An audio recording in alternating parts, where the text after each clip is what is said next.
To actualize the intention of developing a business-friendly environment, the following commitments are now very high strategic priorities. First, for the sake of stability, we have a tax code that is simple to enforce, consistent, fair, and predictable, that lasts at least 3 years. This is one commitment that I undertook when I made contact and I had a conversation with the American Chamber of Commerce. Secondly, we are committed to align our institutional framework for data protection with a global regime of global cross-border privacy rules framework. Third, we have eliminated VAT on exported products and the tax on stock-based compensation for employees of startups, as well as domestic equity requirements for ICT companies have been removed. Again, these are a raft of commitments that I did undertake to make Kenya a destination for the kind of companies that you run. You can now operate from Kenya into the region, provide services across the region without paying any additional tax. There was a requirement before that for you to set up in our continent, you needed to partner with companies in Kenya to the extent of 30% of equity. We have removed that requirement because we realize that the ability or capability of some of the companies locally to have that kind of resources may not exist, and therefore it served as an impediment. Further, we also give our undertaking to comply with the OECD's two-pillar solution for digital services tax when it enters into force. I believe it is also necessary at this stage to underscore our commitment to the re-engineering of our country's special economic zones and export processing zones with the intention of making them the most competitive in Africa. The strategic mission is to accelerate the flow of foreign direct investment by simplifying processes and removing procedures and regulations whose only purpose is to create unnecessary barriers to investors. We are further clarifying and rationalizing land regime to make access to land in our special economic zone and export processing zones expeditious. It is also useful to bring to your attention the fact that CCI Global, an American firm operating Kenya's biggest PPO out of Tatu City, Kenya's leading privately owned special economic zone, is presently doubling its workforce to 8,000, with a plan to further increase it to 12,000. This will enable CCI to serve American corporations, including United Airlines, Spirit Airlines, JetBlue, AT&T, and Shipped, thereby giving very young Kenyans between 18 to 24 the opportunity to develop and provide the highest level of customer service skills. Thanks to CCI, its American clients, Kenya's famous hospitality has gone global, and we commit to take all necessary measures to make Kenya even more attractive for BPOs. Safaricom is developing a partnership with Apple to integrate M-Pesa and its PayPal platform to extend M-Pesa's transactional reach globally. And this has nothing to do with Ambassador Whitman being the ambassador of Kenya. Our strategic collaboration with Microsoft, Intel, IBM, Oracle, and Google are going to be pursued from a similarly pro-tech, solution-oriented, opportunity-enhancing, and transformational standpoint. We have every intent of maximizing the wonderful chances that these companies have presented to radically enhance our service delivery capabilities in skills development and training, research and development, data management, semiconductor manufacturing, cloud platforms, and cybersecurity, as well as various sectoral interventions. Our efforts to strengthen bilateral trade relations between the US and Kenya through the Strategic Trade and Investment Partnership have begun to take shape. And as you heard Ambassador Whitman say, this is a process that we are engaged in, and we intend to conclude these negotiations and sign the first ever agreement between America and a country in our African continent. Kenya, ladies and gentlemen, is your gateway to the Silicon Savannah, to the East African community, the most integrated regional market of 500 million people. It is also a gateway to the Pan-African market of 1.4 billion people. If you build in Kenya, it works for Africa, and if you set up in Kenya, your African footprint is guaranteed. Our country is not only a thriving economy of the hardest workers you can find anywhere, it is also a scenic extravaganza of spectacular geography and a thrilling theater of rare wildlife in majestic action. If you travel from the Indian Ocean coast at the southern end to the world's second largest freshwater lake on the southwestern side, you will inspect the parade of proud palm trees in the coastal lowlands and the enigmatic baobab trees that hide elephants and give way to looming giraffe feeding and leopard sheltering acacia of the Nyika, that's the plateau. The herbivorous magnet savanna grasses where lions and cheetahs stalk hungrily for prey. Before you enter dense tropical forests higher and further inland on the way to behold the dramatic Afro-alpine flora of freezing mountainside, where you can see the snow-capped peak of Africa's second highest mountain before surveying the breath-stopping escarpments with borders to Lake Shirun, Great Rift Valley, where I come from. You can enjoy all this and more over a course of only 800 kilometers. The diversity of our landscapes and wildlife is amazing. Our people are brilliant winners of diligent go-getters. Magical Kenya is irresistible. I have learned something fantastic from Ambassador Whitman. Kenya has innumerable, marvelous attractions that we have grown up with and often take for granted. I agree with her that Kenya is beautiful and brimming with possibilities, which makes and which will be unleashed by aligning your investments with our opportunities. My work is to create the best possible environment for that to happen. And I give you my commitment that I will do my best, and I will do it quickly.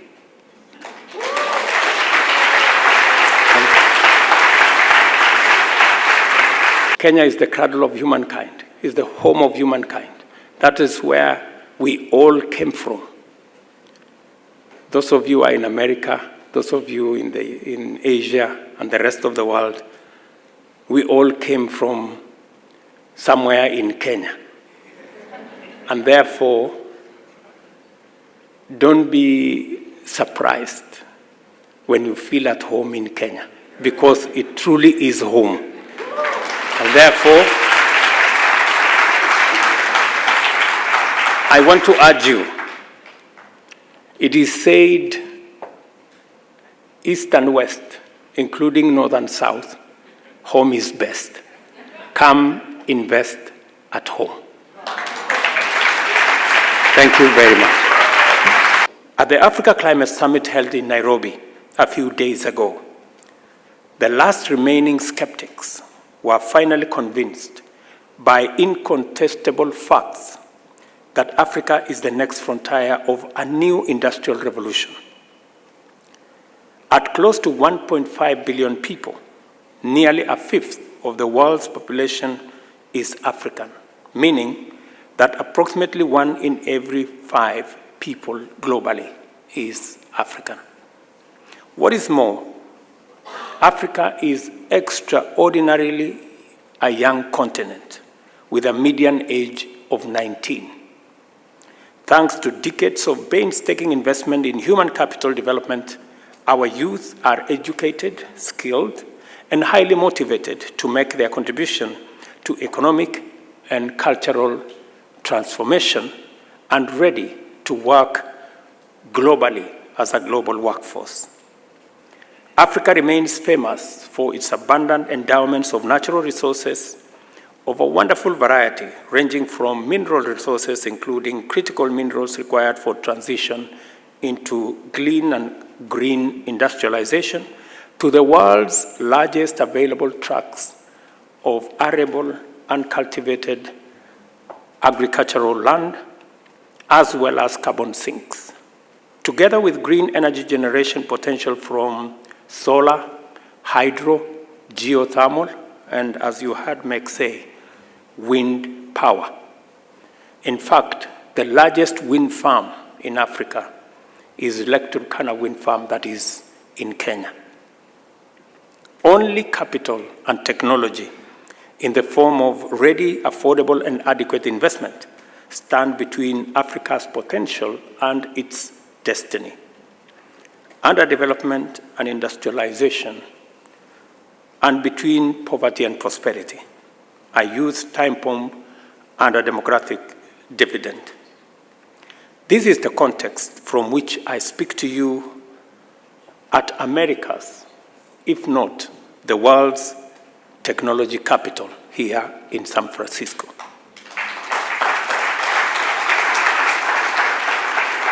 The idea that Africa stands in need of its own tech capital isn't new, or it's not even wishful thinking. For decades, thinkers have tossed around the idea of a space and culture dedicated to the development and expansion of technology companies, products, and innovations in Africa.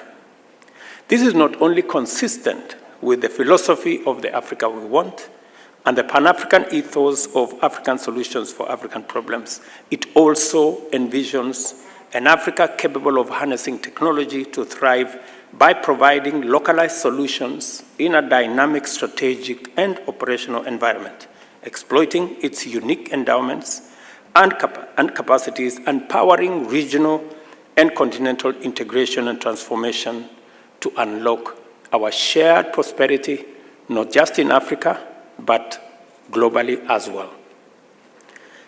The most consequential breakthrough in technological innovation will take place in the East African savannah when global tech leadership, together with foreign direct investment, converge upon Africa's youthful human capital, natural resources, and green energy potential.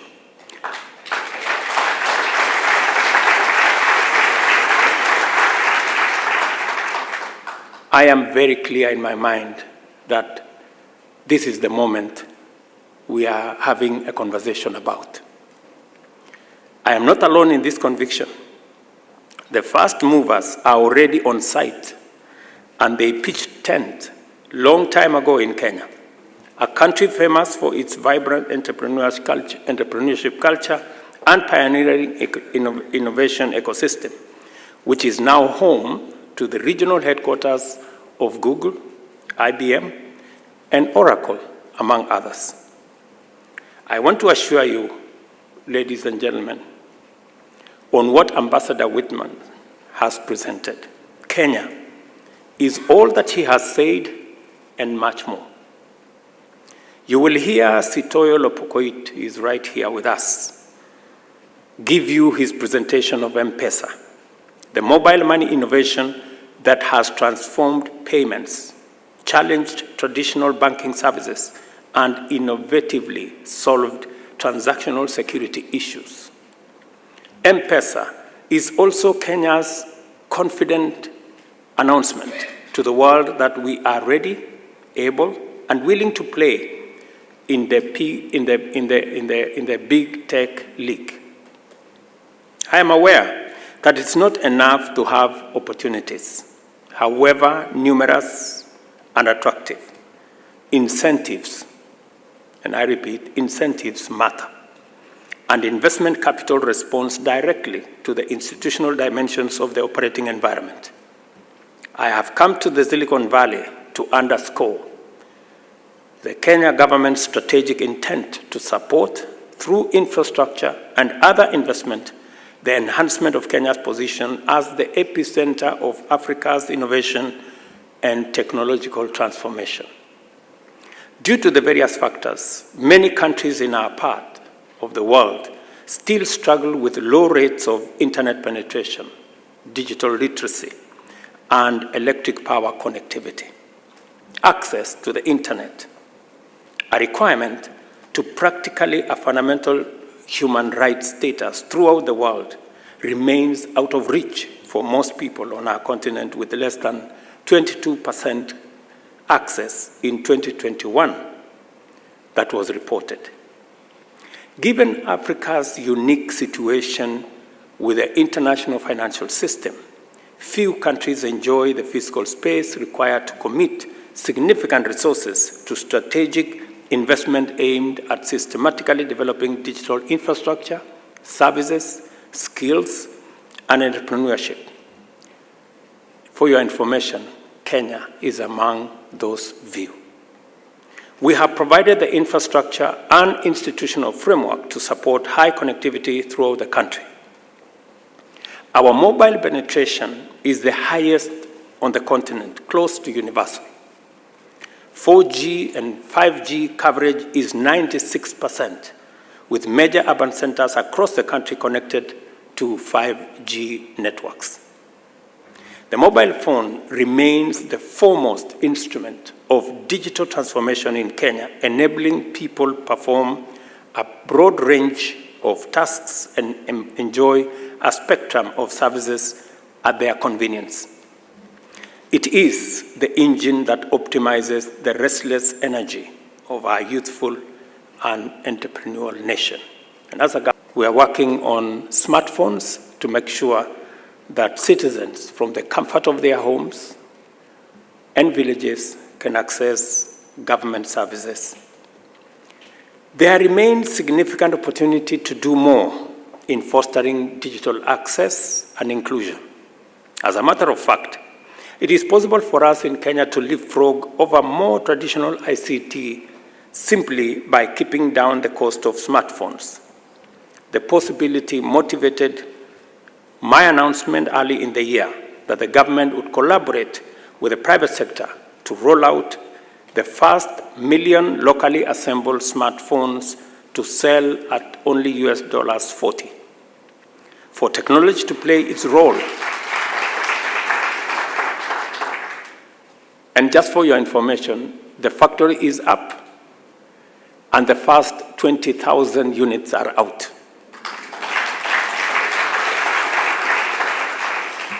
For technology to play its role as the great equalizer, it must be supported through investment to become widely available, and working between government and the private sector is a necessity, if not an imperative. Kenya's high digital connectivity complements our people's entrepreneurship. In turn, this attracts venture capital to our economy. This is why Kenya defied a global slowing down of venture capital to record Africa's strongest growth in funds raised. According to the funding tracker, Kenya emerged second in venture capital funding, tying with Nigeria, whose population is 4 times ours, and handily beating Egypt and South Africa.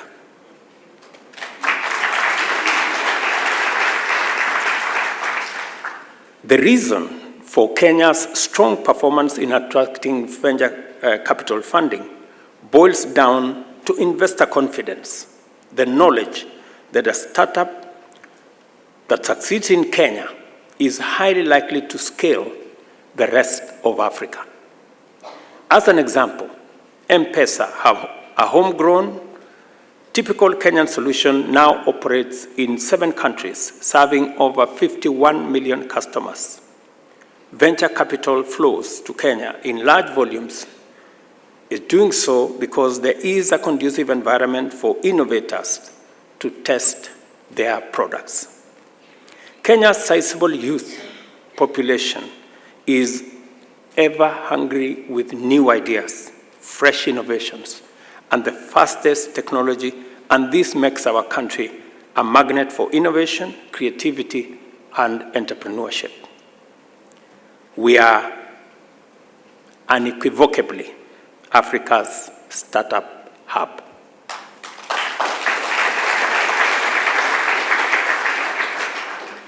Kenya is a wholly people-driven nation, state and economy. Our ability to compete with economies with superior resource endowments comes from the spirit of resilience of our people. At the heart of our entrepreneurial culture are the hopes, dreams, and aspirations of Kenyan people. The irrepressible energy of our people drives our country's overall robustness, and particularly our dynamism in technological innovation and beyond. We do not take this for granted, and investing in people is therefore a critical strategic priority for Kenya. One of the most clean energy will define the heart and soul of Kenya's tech growth and development. As you already know, Kenya is a global leader in the generation and utilization of green energy. 93% of our national grid is green, and we are taking necessary measures to provide not only 100% green grid, but also one that provides power with abundance, stability, and affordability required to stay competitive as a manufacturing industrial destination. And just so that you know that we are very serious about this, today in Kenya, we will be signing another 300 megawatts contract with FFI that will help us generate additional power from our geothermal resources. I mean today. It's happening in Kenya as I am here. American companies like Symbion, Delight, Synergy Limited, Sun Culture are already familiar with our position as active players in various sectors in Kenya. Our country is home to the only data center on our continent that is certified under the world's best green building rating system. Not only is the National Data Center accredited for leadership in energy and environment design, it is also certified by the Uptime Institute as a Tier 3 data center, which means that it can guarantee 99.99% availability of service. Last month, we broke ground for the only 100% green energy powered data center connected to geothermal electric power at the most competitive cost per kilowatt hour. It is projected, as you all know, that 15% of total global energy will soon be consumed by data centers. The signal is officially out. You cannot find a better location for your green data center than in Kenya.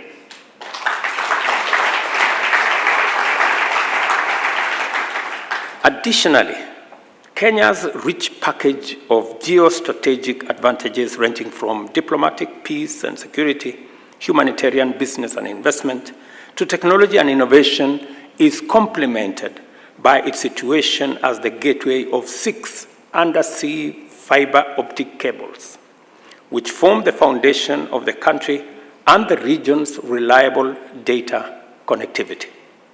This advantage is critical for the growth of our data center community. Kenya has now confirmed its position as a continental leader in e-mobility in terms of 2- and 3-wheel electric vehicles as well as buses. As we speak, 30 e-mobility companies, including such industry leaders as Kiri EV, Rome, Basico, Arkwright, and Powerhive, all call Kenya home. At the same time, regional leaders like Amberson, which expanded into Kenya with US support, and Rivian, the US electric vehicle leader that operates safari vehicles in Kenya, will tell you that Kenya is indeed a very pleasant home. The Africa Climate Summit that we held a few days ago enabled Africa's leaders to mobilize effectively in defining a common continental position on climate action, which will shape our agenda in multilateral fora, including the United Nations General Assembly, which we are attending later this week, and the COP28 that is coming up in December. In addition to this, the summit reinforced Kenya's well-earned credentials as a leader in climate action, green transformation, and the commitment to align the global industrial decarbonization agenda with Africa's potential. Over 35,000 participants attended the summit, led by 25 African heads of state and governments and the UN Secretary General. One thing became undeniably clear: the future of green growth is Africa. Kenya is the most stable democracy in Africa. Kenya is the gateway to the East Africa market of almost 500 million consumers. Kenya is the regional logistics hub. Kenya is the leading regional financial hub. And Kenya, with its Silicon Savannah and super smart engineers, is the region's ICT hub.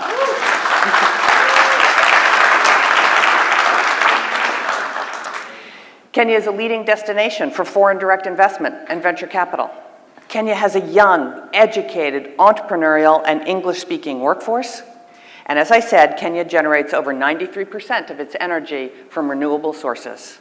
And last but certainly not least, Kenya is the largest Kenya's largest export market is the United States, just past Uganda. So, let me repeat, this is exciting. Kenya's largest export market is the United States, and we think Kenya is ready for liftoff as it diversifies its economy. So Kenya, as I said, is the gateway to East Africa. 80% of East Africa's regional trade passes through the port of Mombasa. In addition, Jomo Kenyatta is East Africa's busiest airport. In Nairobi, it's served by 40 passenger airlines and 25 cargo carriers, including FedEx and DHL. FedEx just arrived in country about a year ago. Kenya also now has some excellent infrastructure, such as the standard gauge railway, a series of new roads, and modern ports.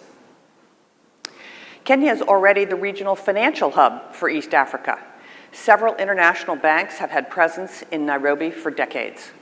The region's largest stock market is in Nairobi, and the city hosts, importantly, the necessary legal, accounting, and consultancy services to preserve and accelerate that status.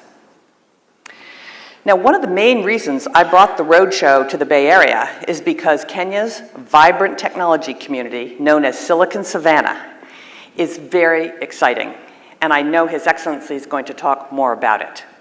But the Kenyan government is committed to establishing Nairobi as the premier destination for tech sector innovation and investment. Many leading companies are already in Kenya, including the names that you see on the screen behind me. But emerging and also hugely impactful Kenyan companies like Clopia Global, Semiconductor Technologies Limited, Twiga Foods, Market Force, Power Financial Wellness, Kiosk, Udu, and many electric vehicle startups are in Kenya too.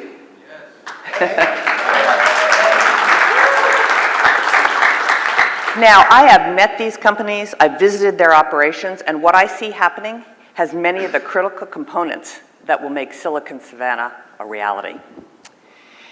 At the nexus of finance and technology is one of the most impressive companies I've seen in my 30-year history in technology, and that's M-Pesa.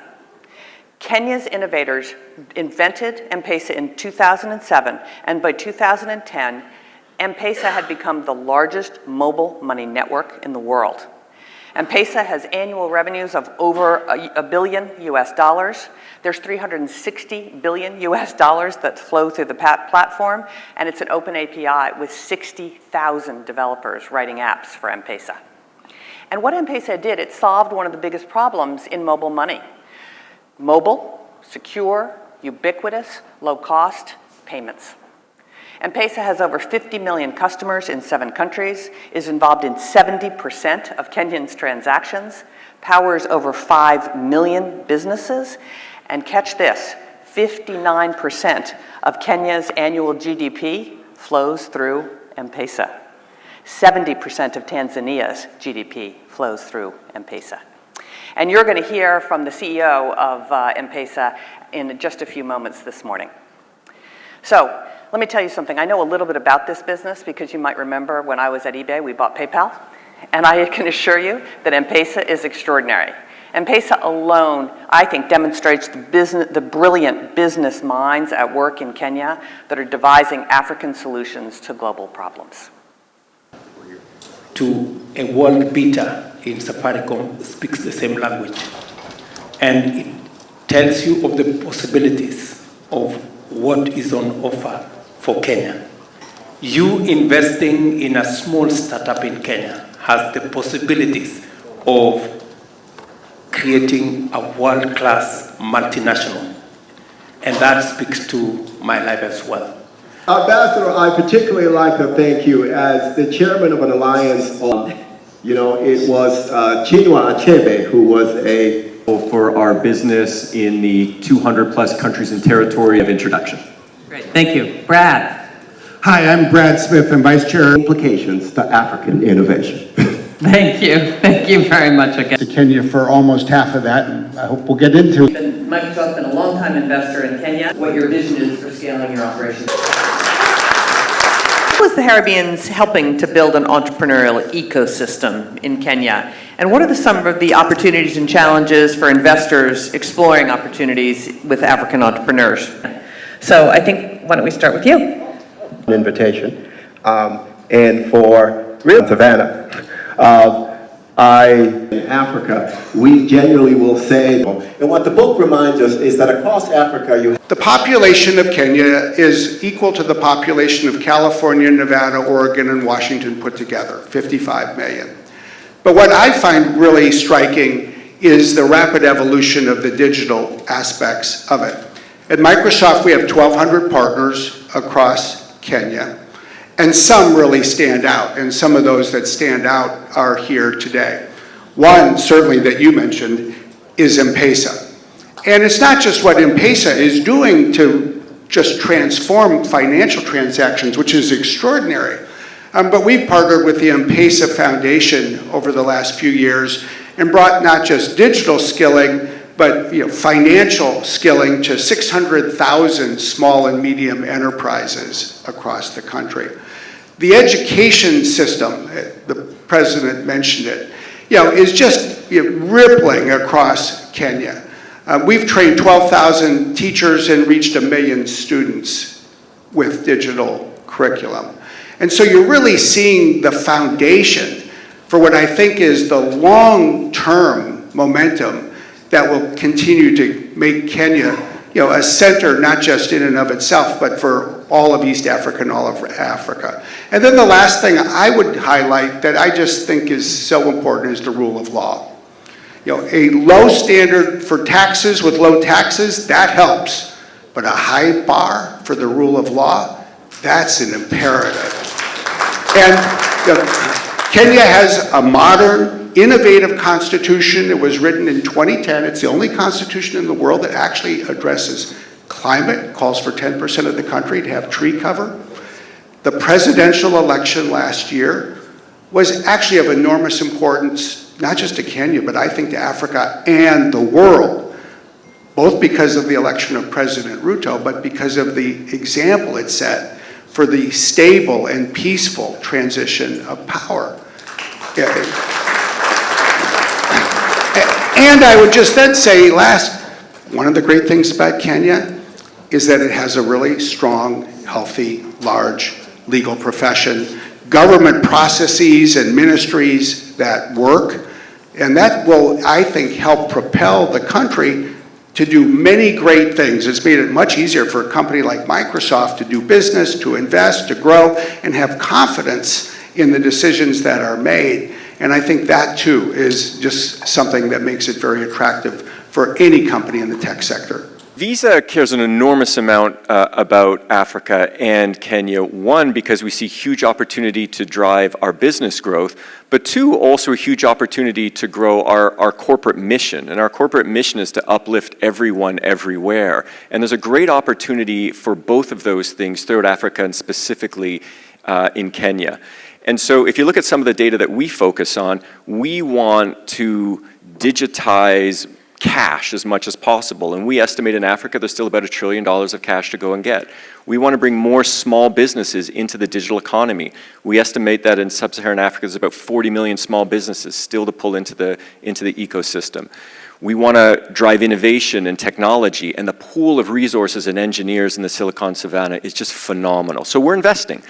Less than a year ago, Visa made a commitment to invest $1 billion in Africa over the next 5 years, and a large portion of that's going to be in Kenya. And in addition to Visa, the Visa Foundation is also committed to the space. And so earlier this year, when US Vice President Harris was in the US, the foundation committed an additional $5 million to invest in bringing more small businesses, in particular women-owned small businesses, into the space. So as I mentioned earlier, I got back from Nairobi probably about 5-6 weeks ago, and it just was a wonderful experience, a truly wonderful experience. Visa's been there for 30 years. Our new office, I guess it's not that new anymore, has been there about 12, 13 years. We serve not only the Kenyan market from our Nairobi office, but all of East Africa. It's a really important hub for us. But we've been so impressed with the Silicon Savannah that we actually opened one of Visa's global digital innovation studios in Nairobi. So we have one in San Francisco, we have one in London, we have one in Dubai, we have one in Singapore, and we have one in Nairobi. Those are the areas that we decided to... Fantastic. And it's probably one of the most innovative and exciting ones that we've got anywhere in the world. And just the last thing I would say, as we approach business in Kenya, we're all about doing things through partnership. So Visa showing up is nice, but Visa showing up in partnership with the players that are the real heroes in this, that's how we approach a market, be it a bank or a fintech or a merchant or an MNO, or most importantly, the government. Governments are the most important in unlocking that digital capability, and what the Kenyan government is doing is amazing. And what we want to do is offer our services to try to help those real leaders in market have the impact that they can have and that they aspire to have. So we're committed to the space for decades to come, and we're really excited. Thank you. Why the merchant business become very successful in Kenya? We were trying to solve not a collection problem, but a payment problem.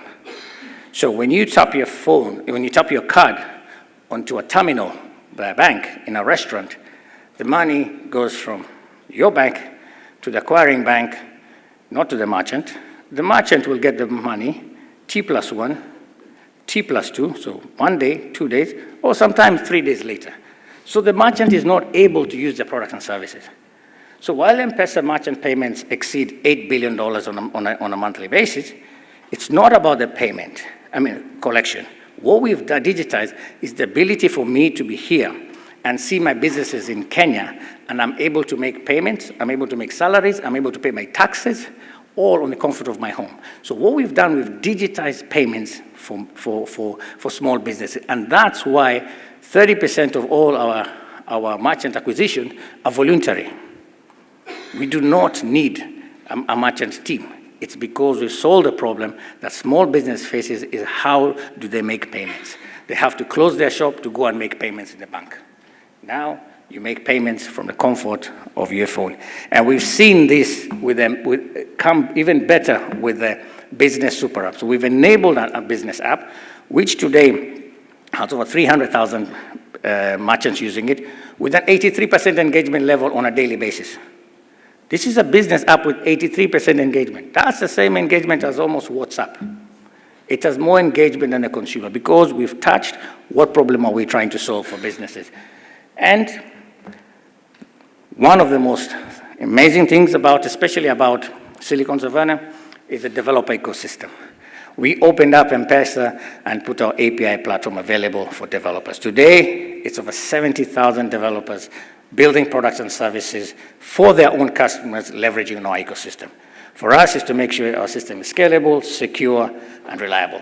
And that's what we're trying to do. And big companies, multinational companies across the globe and fintechs across Africa use it. Flutterwave, Sendwave. With the Open API platform, we are able to integrate African businesses to be able to make seamless movement of payments across the continent. Anchored by our technology, and it's great to be in Silicon Valley. Guys, we do not have the best tech, but we have great execution. Please help us with technology. Please help us with, with cloud technology, generative AI, and so much more, because we have the customers, we know how to execute, but we know how to partner with yourselves to ensure that the products and services that you want to sell to our country or we want to bring this side is available. So the question becomes, how did we get into Kenya? Well, what we did, we decided that we wanted to reach out to the embassy, and we subsequently reached out to an individual named Matt Snyder, and we had a great conversation about wanting to get into the Kenya marketplace, and we asked him specifically, what can you do to get us into that market? And so from Matt's perspective, he doesn't drink wine, and he drinks beer, so he wasn't aware that we were looking actually to get into Kenya and the market potential there. So Matt followed up with us. It took about a week later, and Matt had gone out to the local Carrefour with his wife when he went shopping, and he got back to me and said, Anthony, you're absolutely right. There's no California wines here, and we're going to have to change that. So we started to work with the embassy, and we got eventually our wines into the largest supermarket chain in Kenya, Naivas Supermarkets, and we're looking right now to expand our market presence into Quick Mart and also Carrefour, which are the other two largest supermarket chains there. And I have to tell you that the ambassador was very instrumental as well in getting us into that marketplace. So one of the first things we did was carry out obviously some market research, and we went out to Mombasa, and we had the hotels in Mombasa taste our wines, and they loved the wines. And then we attended, we exhibited at the Kenya Trade Show about 2 years ago, and we offered free wine. And obviously, if you offer anything free, people are going to come. So we had a great amount of people that came there, and they tasted our wines, and we were able to collect some useful information.